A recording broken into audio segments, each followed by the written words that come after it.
What is going on, everybody? I go by the name of Curry, and I want to thank you guys for joining me here today on SneakerPhetish. Marcus Jordan's trophy room. Where do I begin? Now, we all know that it's been a famous store, I'll say, famous for some questionable practices perhaps, but also famous for having some of the most incredibly thoughtful stories told throughout their collaborations. And it makes a lot of sense. Why not have Michael Jordan's son telling these special stories in his special collaborations? Today, we're taking a look at the latest collaboration between Trophy Room and Jordan Brand. This one is special, even though they missed one pretty big detail. But the title, of course, is never clickbait around here. We're going to get into that as well after we take a look at the shoe. Without further ado, let's get into it. Boom. And there it is, ladies and gentlemen. This is the Air Jordan 7 by Trophy Room, new sheriff in town. Looks good.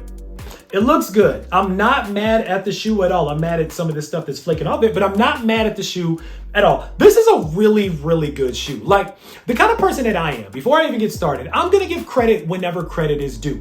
Marcus Jordan and the team at Jordan Brand and the design people and the packaging people knock it out the park time and time again when it comes to their collaborations. The problem is that the collaborations just tend to be tainted with some of the things that are going on behind the scenes when it comes to the way that these sneakers are released. The Freeze Out game story told on the Air Jordan 1 collaboration with Trophy Room was one of my favorite stories that was told of that year, but unfortunately it just got completely overshadowed with the fact that nobody pretty much got their hands on the shoe unless you were in the know, or if you were on the short list, or if you were a big reseller. Now with the Air Jordan 7, we have seen a lot more success with it. I'm going to tell you why I think that happened after we take a little deeper look at the shoe. All right, starting with the upper of the shoe here. Now, what we see here is kind of a take on the original Olympic Air Jordan 7. We're talking about the 1992 Olympics today. Primarily the scrimmage game, the greatest game that nobody ever saw that we're going to talk about in just a few minutes. But the first interesting thing I noticed about this is that the materials are fantastic. You have a short nap suede all along the upper of the sneaker, really on the entire upper of the sneaker. You have a cream colored suede. It's a little bit hairy, has just a little bit of nap on it, but it feels like it was shaved down, so it feels smooth to the touch, but you can still see some of the hairs poking off of it. Very, very premium. And again, that's going against the red premium suede on the panels inside of the shoe as well. Now, here's the cool thing about it, and shout out to my guy, Jay Shoe Fanatic. He did a fantastic review of these sneakers a couple of weeks ago. He actually said something that was really interesting. He mentioned the fact that this looks almost like a Carmine Air Jordan 6 with the way that the red is inside of all the panels of the shoe. Now, he wondered at the time, bit of a conspiracy theory, but y'all know I love a good conspiracy theory, if the Carmine was mixed in with this 7 to poke a little bit of fun at Magic Johnson, because Magic Johnson was beaten in 1991 with the Carmine Air Jordan 6s. So, was this Jordan Brand's little poke at Magic Johnson?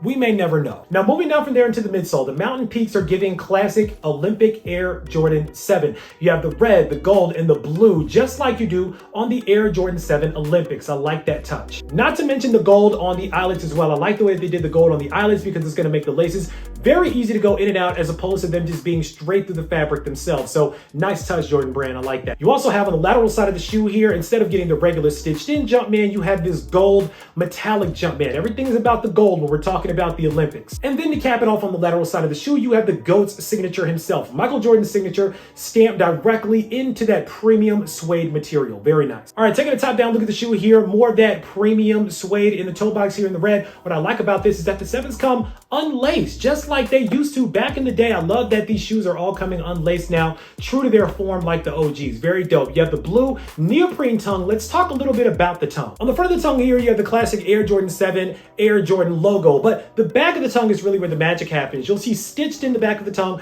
the famous line by Michael Jordan that we are going to talk about, new sheriff in town. Let's talk laces real quick. Obsidian blue laces with gold lace tips as the standard laces. You also are going to get red and these cream colored beige laces, both also coming with gold lace tips as well. Very, very nice touch. 3 sets of laces. I don't even know which one looks the best in these. The blue is nice, but I'd probably swap these out.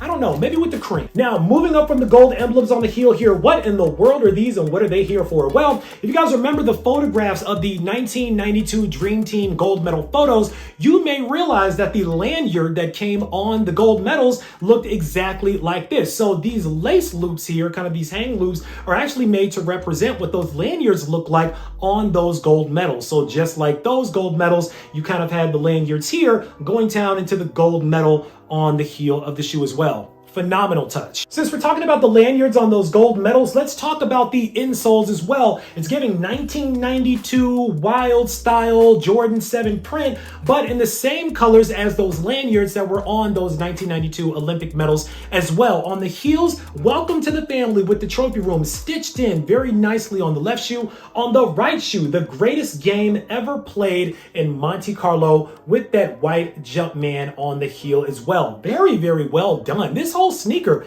very, very well done. Now the shoe was almost perfect if it weren't for this little tag here, this date tag on the inside of the right shoe that says June 22nd, 1992.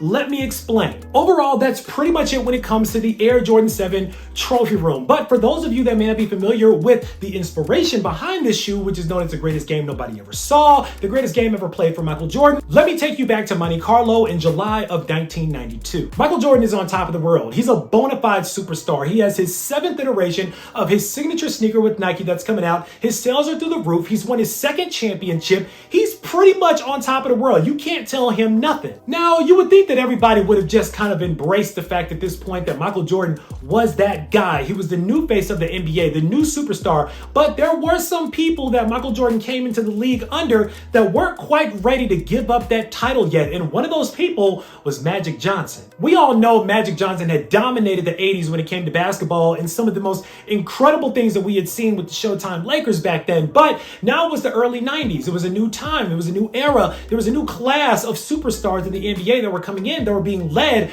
by Michael Jordan. Magic Johnson liked what Michael Jordan was doing, but I don't think he was quite ready to give up that title yet. And it all came to a head during a scrimmage game that was taped by the coach for the Dream Team, Chuck Daly's personal videographer, on July 22nd, 1992. Remember this tag that said June 22nd?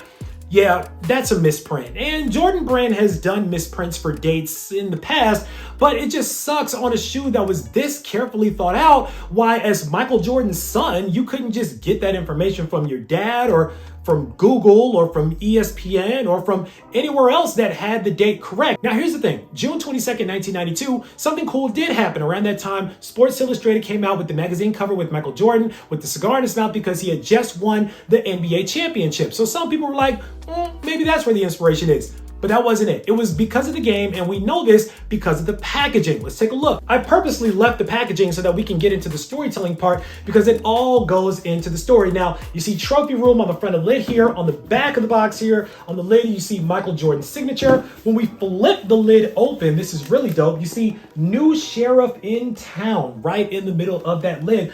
Unfortunately, you also see the date in the top corner here that says June 22nd, 1992. Yet again, the date is wrong, but it also says Monte Carlo, Monaco, and in the bottom of the box here, very, very dope, representing that empty gym where this scrimmage game was played in Monte Carlo. I'm gonna tell you what would have been a little more petty, and I wish Marcus had done this, is that in the floor of this box, if there had been a little basketball somewhere in the stands up here, because if you guys remember, if you saw the video clips from after the game was over, Magic Johnson actually threw the basketball into the empty stand. So to be a little more petty, I probably would have done that. But getting back to the story, so you have all these Hall of Fame players that are on this incredible dream team. One of these games that was lightly coached, but not really coached for real, is what Michael Jordan said. And these guys went at it. They came out the gate. Magic Johnson's team, well, let's talk about the teams a little bit, which is where this little trinket comes in, this little Easter egg here. We've been getting a lot of accessories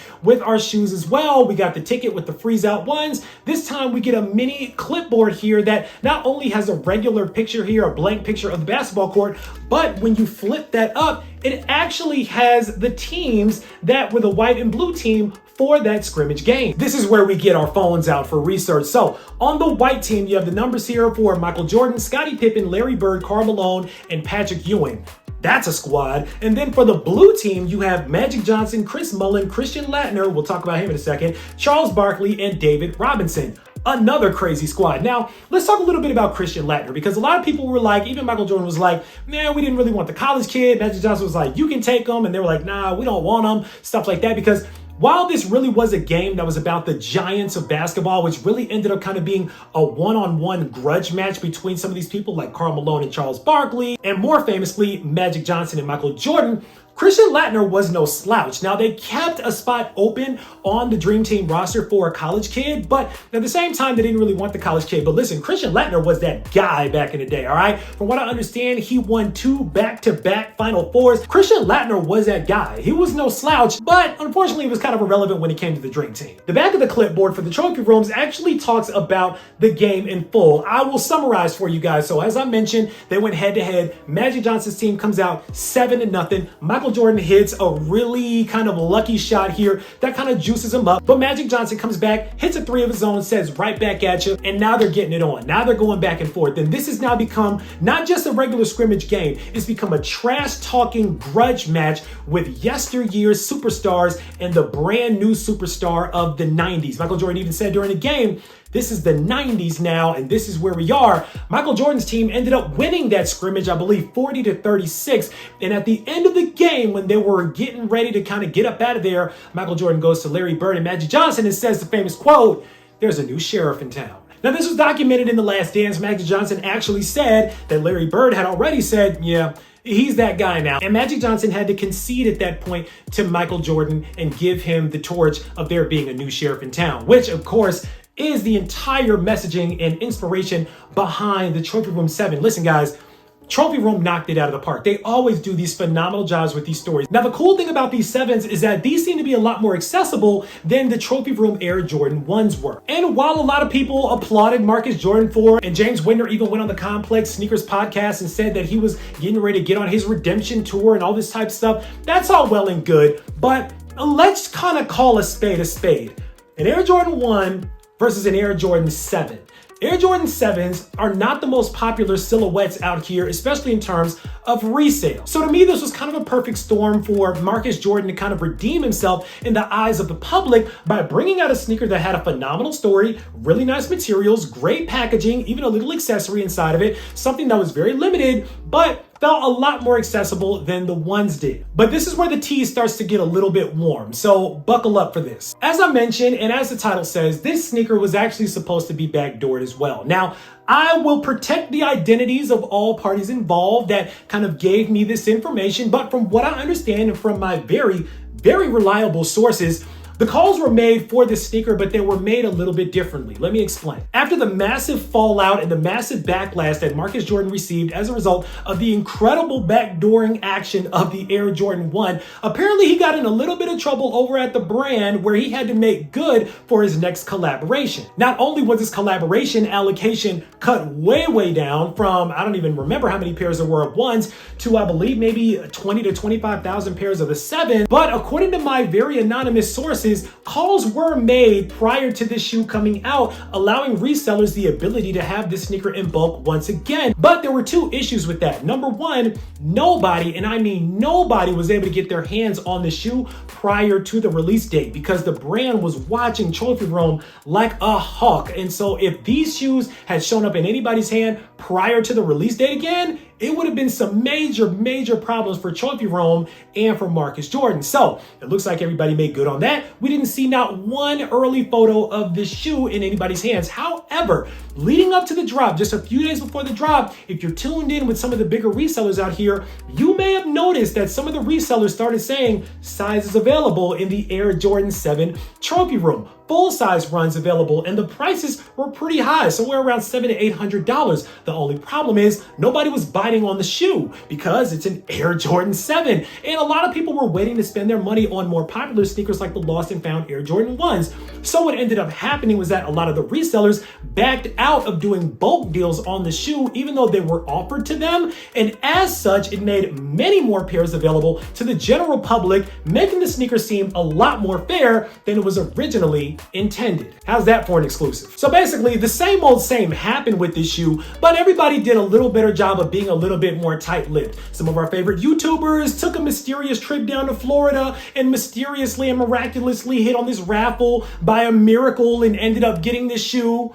Okay, and then we also had a lot more locals and a lot more people that were able to get their hands on the shoe, myself included. Now, to protect the innocent, I used my first name and a different email address so that nobody at Trophy Room would cancel my order if they saw the SneakerPhetish ended up getting the shoe and doing an online order as well. Not gonna lie, My breath was held a little bit because I was like, if they find out who I am, they might end up canceling my order. From what I understand, I don't have the biggest fans of Trophy Room, but I'm fans of y'all. Hey, listen, I don't knock the hustle. Get your money. I say all that to say this. This sneaker was the perfect storm, and it actually ended up going really, really well. Whether it was intended or not, this sneaker actually ended up being very special to a lot of regular consumers that aren't big resellers and aren't totally tapped in with Marcus and his team and everybody down there. People were finally able to get their hands on a Trophy Room collaboration without having to jump through a bunch of hoops or looking at a bunch of YouTubers smiling in the camera saying thank you to all my connect down there at Trophy Room. They were able to really enjoy the shoe, and it was a phenomenal shoe.